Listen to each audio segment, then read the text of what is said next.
Should you buy an annuity as a part of your retirement portfolio? So we're going to take a look at a sample case study here. We're going to look at the pros and cons on if this couple were to buy an annuity versus if they weren't. Now, there's a lot of different types of annuities that are out there. We're not going to get into all of that. We're just going to compare if they were to incorporate a fixed indexed annuity that has a guaranteed lifetime income rider that's attached to it. And so we'll talk a little bit more about that here in just a second.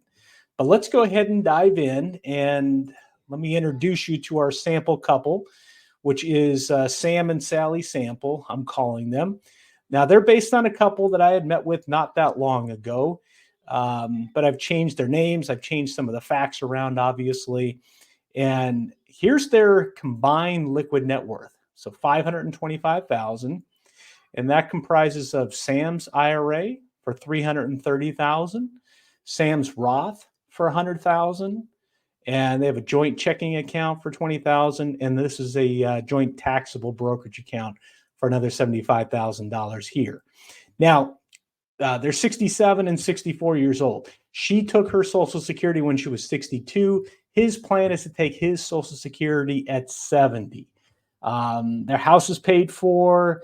The healthcare expenses I factored in here separately, and their combined living expenses in retirement are going to be $5,500. And we're gradually reducing that over time in the future. I'm not going to get into detail here on that part. All right, so let's dive in. So right now, based upon all the planning that we have done so far, they had a 70% probability of success, meaning 70% chance that they would have all the money they will need and want all throughout retirement. And for these folks, we're assuming that he lives to be 90 and that she lives to be 95. Okay, now they were conservative as far as their investment portfolio. They were not very comfortable taking much risk, and like a lot of retirees, quite frankly, this is what we're looking as far as their asset allocation. More of a 35-65 mix, stocks to bonds. And in this type of portfolio, what I'm assuming here in the analysis is that they received or that they would earn over time an average annual rate of return of 5.8% with a 6.8% standard deviation.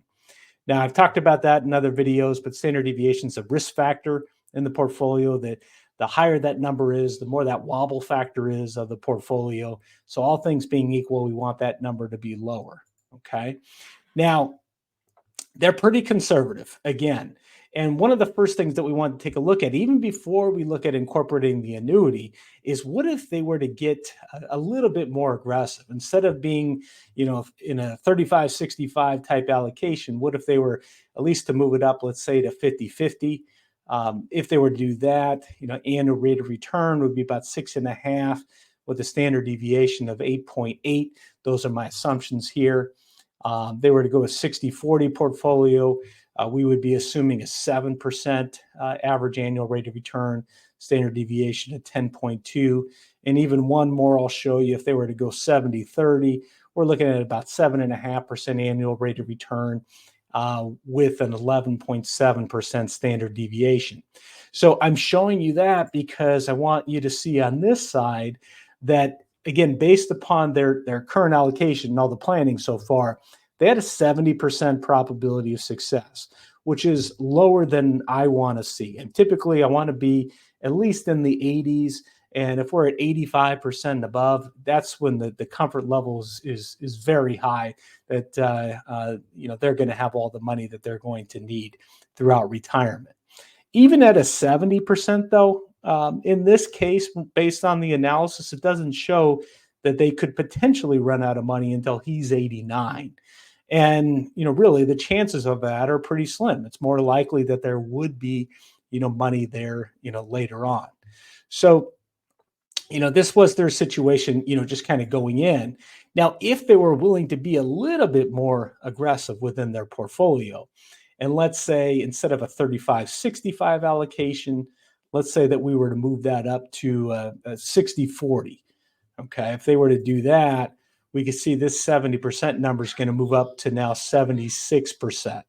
And really, even one more, like I was just showing you a moment ago, they were to go up to that 70-30 type portfolio, you'll see that probability of success now creeped up a little bit more, now to 77%. And if we look at the confidence tab, you will see there is a potential they could run out of money even a little bit earlier.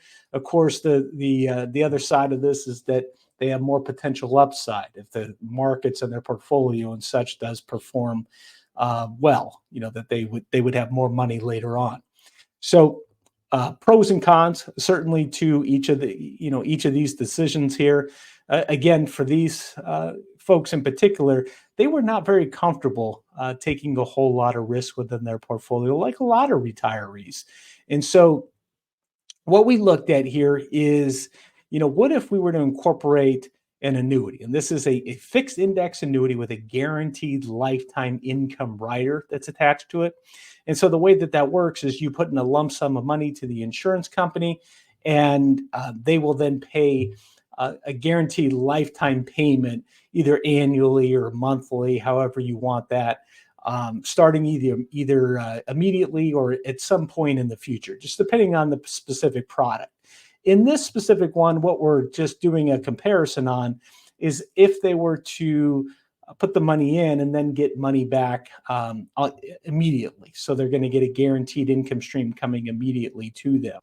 All right, so we're going to take a look at if they were to incorporate an annuity as a part of their portfolio. So in this case, they're going to take $300,000, which is a pretty extreme example, but I want to start with this. Remember, their combined liquid net worth is $525,000. So $300,000 is a big percentage of that. But just for the sake of a comparison to start, let's say they did that and put $300,000 into this annuity. When they do, they will get a guaranteed income stream starting immediately for life. They will continue on for as long as both of them live. And if they did that, you're going to see that this probability of success number rose dramatically. I mean, it's almost 100% now in this case. And so, on the one hand, that looks fantastic, but there are pros and cons to this decision here to do this. Now, the pro obviously is that stability, right? In looking at the confidence tab here, the ranges on how much their remaining portfolio value could be have declined significantly, right? Because so much of their income that's coming in is now guaranteed now from that annuity.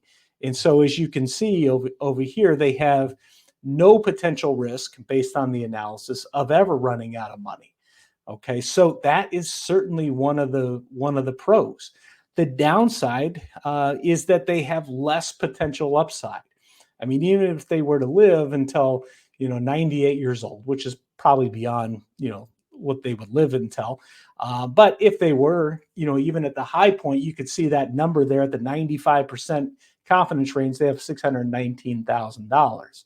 If we were to compare that, on this side, let's say that they were to keep with their current investment portfolio, which again is conservative, 35-65 type allocation, their potential upside way down the road here is, about $1 million.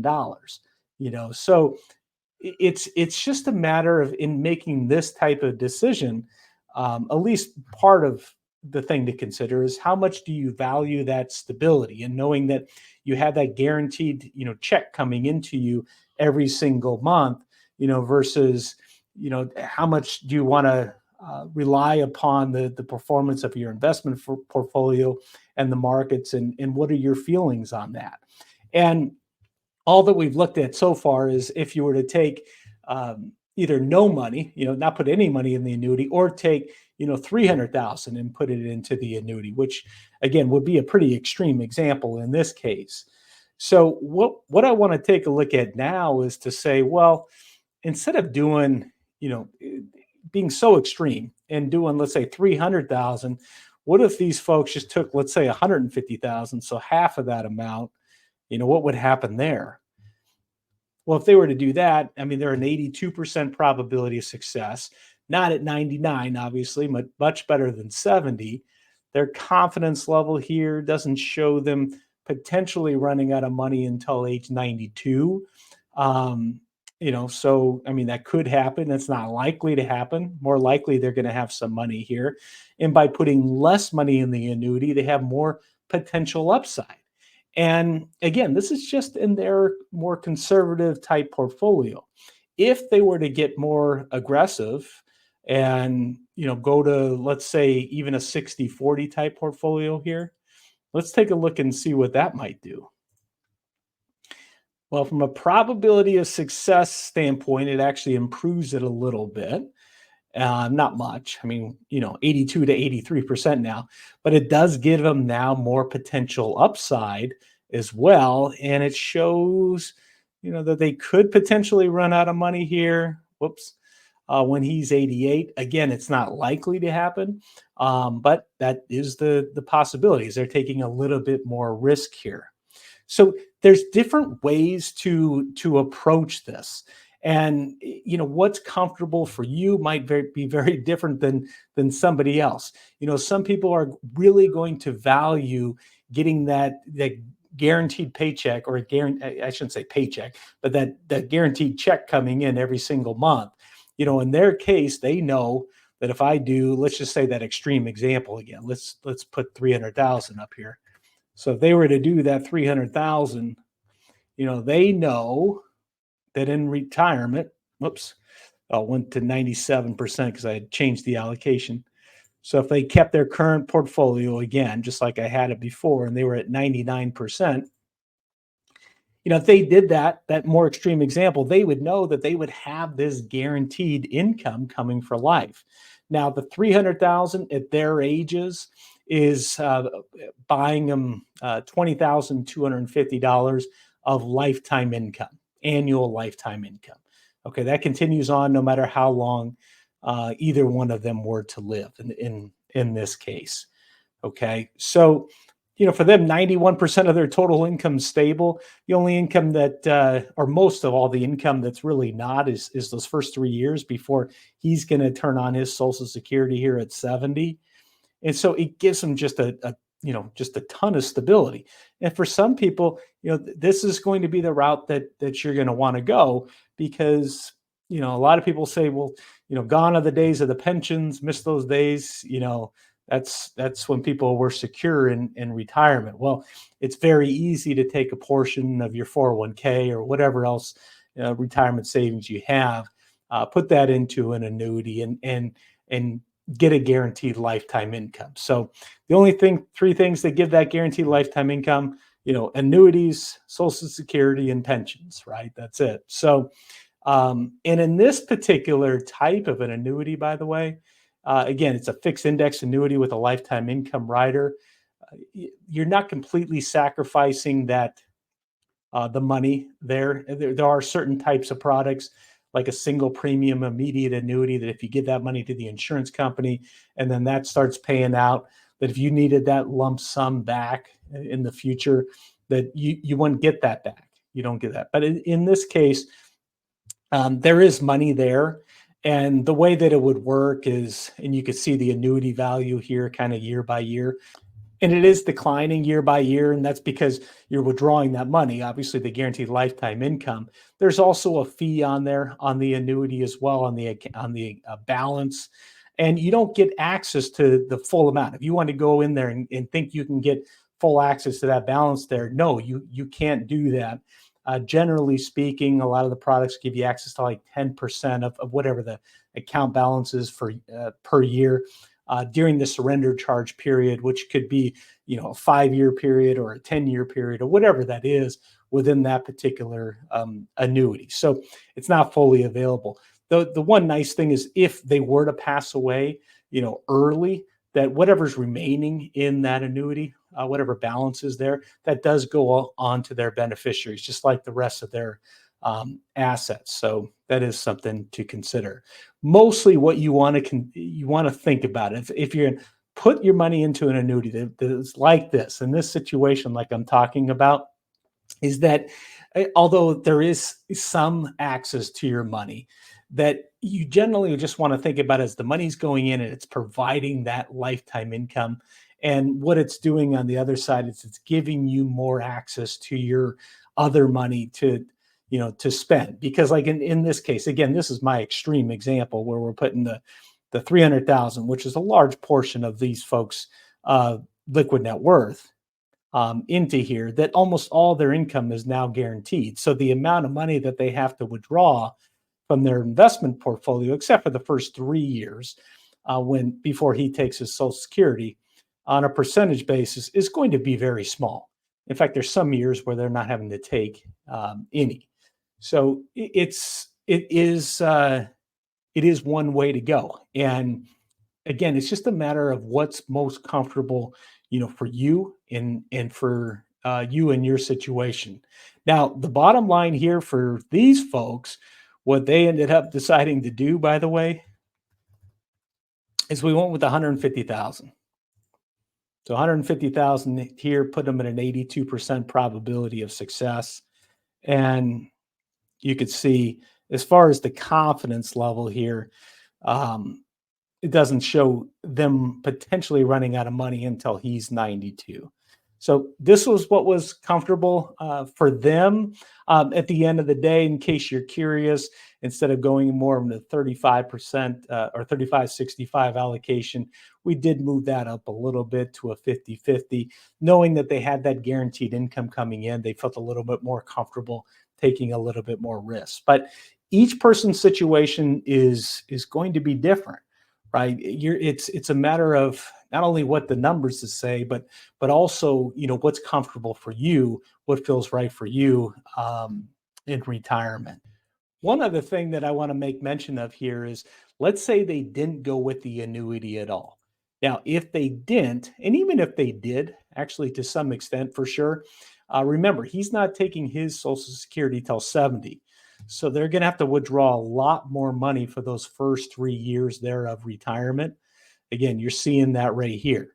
So if they didn't have that annuity at all, they're getting a little bit of money here from her Social Security, but they're having to withdraw a lot of money from the investment portfolio.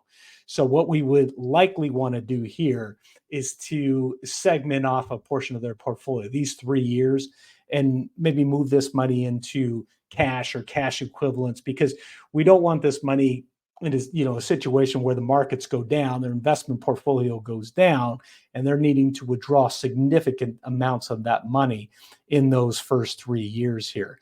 So likely what we would do is incorporate a bucket type of strategy. And I'm not going to get into a lot of detail here, but what I mean by a bucket strategy, you might have short-term money, medium-term money, long-term money.